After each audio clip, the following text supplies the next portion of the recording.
For decades, the joke about Brazil has been that it's the country of the future and always will be. Despite enormous natural resources, it has long displayed an uncanny ability to squander its vast potential. Now, it's beginning to look like Brazil might have the last laugh. While most of the world is consumed with debt and unemployment, Brazil is trying to figure out how to manage an economic boom. It was the last country to enter the Great Recession, the first to leave it, and is poised to overtake France and Britain as the world's fifth largest economy. Its outgoing president may be the most popular politician on the planet, and with the World Cup and the Olympics on the way, Brazil is about to make its grand entrance on the global stage. The story will continue in a moment.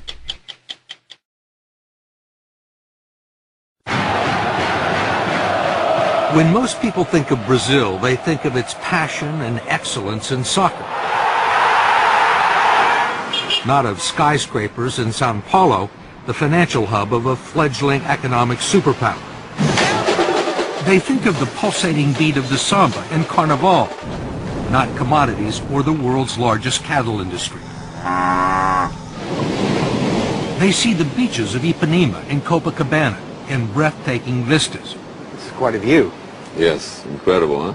Not Brazilian tycoons like Ike Batista, who has the best view in Rio, not to mention a net worth of $27 billion. How do most Americans see Brazil? They think Buenos Aires is the capital of Brazil, so they mix us with other countries around South America. Most powerful country in South America? GDP-wise, we are bigger than all the other countries together. And, you know, in the last 16 years, Brazil has put its act together. This is it. Hello, time for Americans to wake up. With most of the world's economy stagnant, Brazil's is growing at 7%, 3 times faster than America. It is a huge country, slightly larger than the continental U.S., with vast expanses of arable farmland, an abundance of natural resources, and 14% of the world's fresh water. 80% of its electricity comes from hydropower. It has the most sophisticated biofuels industry in the world, and for its size, the world's greenest economy. Brazil is already the largest producer of iron ore in the world and the world's leading exporter of beef, chicken, orange juice, sugar, coffee, and tobacco, much of it bound for China, which has replaced the U.S. as Brazil's leading trade partner. And Brazil has the size to match China's appetite. You have it's a big everything. dragon on the other side. You have everything they need. We have, yes. You need the Brazil to basically fulfill the Chinese needs. Batista, who has interests in mining, transportation, and oil and gas, is building a huge superport complex north of Rio with Chinese investment that will accommodate the world's largest tankers and speed delivery of iron ore and other resources to Asia. But it's not just commodities that are driving the Brazilian boom. The country has a substantial manufacturing base and a large auto industry. Aviation giant Embraer is the world's third largest aircraft manufacturer behind Boeing and Airbus, and a main supplier of regional jets to the U.S. market. Ike Batista says the one thing that Brazil could use more of is skilled labor. We have to create more engineers. In my oil company, I'm importing Americans to weld our platforms. To weld the platforms? Yes, there's a lack of welders. We're walking into a phase of almost full employment. This country has created almost 1.5 million jobs this year already. It's unbelievable. Brazil has seen periods of prosperity before, only to have the bubbles burst. It spent billions in the 50s and 60s moving its capital to a barren savanna near the middle of the country where it built Brasilia, a futuristic city right out of the Jetsons. Then it borrowed billions more to develop the country's interior. Corruption and ineptitude eventually led to a financial collapse, 2,000% inflation, and at the time, the largest financial rescue package in the history of the International Monetary Fund. Then a few years later, this man walked into the president's office. President Luiz Inácio Lula da Silva, known simply as Lula, is a former metal worker with a 4th grade education and a doctorate in charisma. Câmera filmando câmera. When he was elected 8 years ago on his 4th try, Lula was a firebrand labor leader with socialist tendencies. Some predicted another Hugo Chavez. But he's about to leave office with a 77% approval rating and much of the credit for turning the country around. We talked to him at the presidential residence in Brasilia. When you took office, there were many businessmen both in Brazil and abroad who were very nervous about you, who thought that you were a socialist and that you were going to take the country sharply to the left.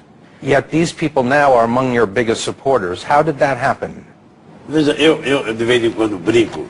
Look, every once in a while I joke that a metal worker with a socialist background had to become president of Brazil to make capitalism work here. Because we were a capitalist society without capital. And if you look at the bank's balance sheets for this year, you will see that the banks have never made so much money in Brazil as they have during my government. The big companies have never sold as many cars as they have during my government. But the workers have also made money. How have you managed to do that? Eu descobri uma coisa fantástica. I have found out something amazing. The success of an elected official is in the art of doing what is obvious. O óbvio. É o que todo mundo sabe. It is what everyone knows needs to be done, Mas que alguns querem but some insist on doing differently. fazer diferente. One thing obvious to Lula was the social and economic chasm separating Brazil's rich and poor. He gave the poor families a monthly stipend of $115 just for sending their children to school and taking them to the doctors. The infusion of cash helped lift 21 million people out of poverty and into the lower middle class, creating an untapped market for first-time buyers of refrigerators and cars. But he was also far friendlier to business than anyone expected, encouraging growth and development and maintaining conservative fiscal policies and tight banking regulations that left Brazil unscathed by the world financial crisis. Lula was the right man at the right time, it seems. You have to admit it. You know, he's a kind of pop star. Eduardo Bueno is a colorful commentator and best-selling author of popular Brazilian history. What's his secret? He's streetwise, I guess you can say that. He knows people. He knows the feeling. He knows what they want. He knows how to deal with the rich. He charms President Obama. And he also charmed the international committees that awarded Brazil the 2016 Olympics and the World Cup of 2014, political victories that announced the country's arrival as an international player and will present some challenges for Brazil's next president. She is Dilma Rousseff, Lula's former chief of staff and his hand-picked successor, who was elected in October because he was ineligible for a third term. There are people that believe that once you were gone, Brazil may revert to its old ways. Will the momentum continue once you leave office at the end of the year? E é uma das coisas que eu me If there's something I am proud of, it is to have told my people that we are not second-class citizens, segunda classe. E que nós that we can get things done. We can believe in ourselves. And then people have started to believe. pessoas começam a acreditar. There are still some non-believers. Given its checkered record for living up to its promise, the rap against Brazil is that it lacks ambition. It's called the Brazilian way. Why do something today that you can pay someone to do the day after tomorrow? Brazilians put up with incredibly high taxes on almost everything, have a high tolerance for corruption, bureaucratic red tape, and according to Eduardo Bueno, harbor a secret love affair with incompetence. President Charles de Gaulle of France once said that Brazil is not a serious country. Do you believe that? Is Brazil a serious country now? It's not a serious country in several instances because they say that they're going to do something and then don't do something. Here in Rio de Janeiro, you can invite someone to your house, they say they're going to come and they don't show up and they don't think it's, no, who cares? But how can you do business in a loose way? How can you run a country in a loose way? While many in Brazil's cities lust for first world status, the third world is never far away. For decades, Brazil ignored the festering slums known as favelas, which wrap around Rio, overlooking some of the most valuable real estate in the city. They have been staging areas for street crime against tourists and safe havens for drug gangs so well armed that they brought down a police helicopter a few years ago with heavy machine gun fire. Finally, after years of looking the other way, the military police have begun to move in. In recent weeks, some parts of Rio have been a battle zone, with drug traffickers burning buses near some of the sports venues. But so far, the police have pacified 13 of the most dangerous favelas, and there are 27 more to go. This is a revolution. I myself did not believe this 3 years ago. There is a solution for slums all over Brazil. But there are also some massive problems with infrastructure. If the road to Brazil's future is long and wide, it is also jammed with traffic and filled with potholes. 90% of the roads in the country are still unpaved, and in the cities there's not much in the way of public transportation. And already there are major delays in the building and renovating of stadiums for the 2014 World Cup.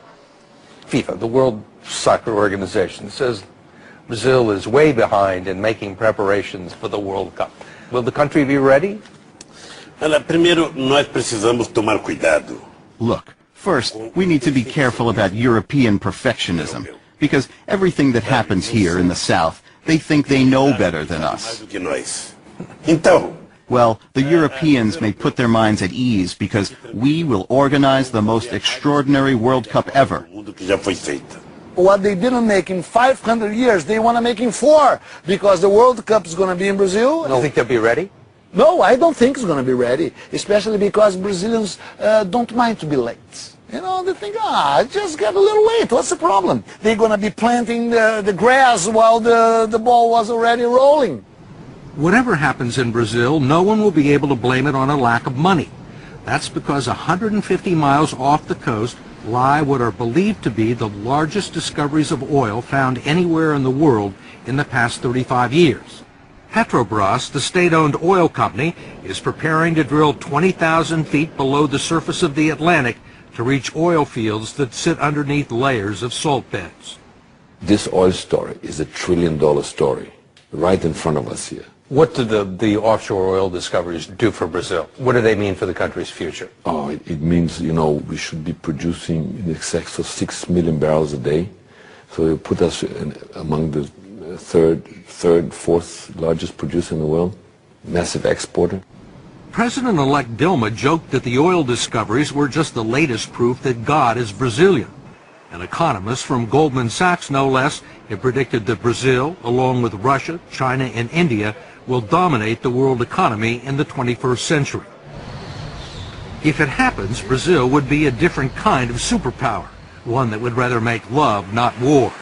It has no nuclear arsenal, and aside from contributing a small number of troops to the Allied cause in 1944, Brazil hasn't fought a war since 1870. Why fight? With all the pleasures, beach and sun, war, forget it. Soccer, let's watch a soccer game. Let's go to the beach. Let's drink a beer.